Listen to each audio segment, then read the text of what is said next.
আসসালামু আলাইকুম। আজ শেষ সেহরি। জানি না আগামী বছর আবার এই রমজান মাস পাবো কিনা। আল্লাহ তাআলা আমাদের সকলের রোজা কবুল করুক। দেখতে দেখতে 30টা রোজা চলে গেল। মনে করেছিলাম 30টা রোজা পাবো, কিন্তু 29 রোজা শেষ হয়ে যাচ্ছে।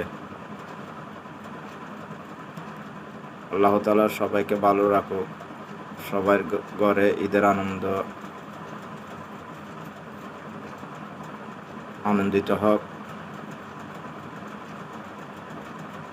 আজকে শেষ সেহরি, এটা ভাবতেও অনেক কষ্ট লাগতেছে। সবাই ভালো থাকবেন।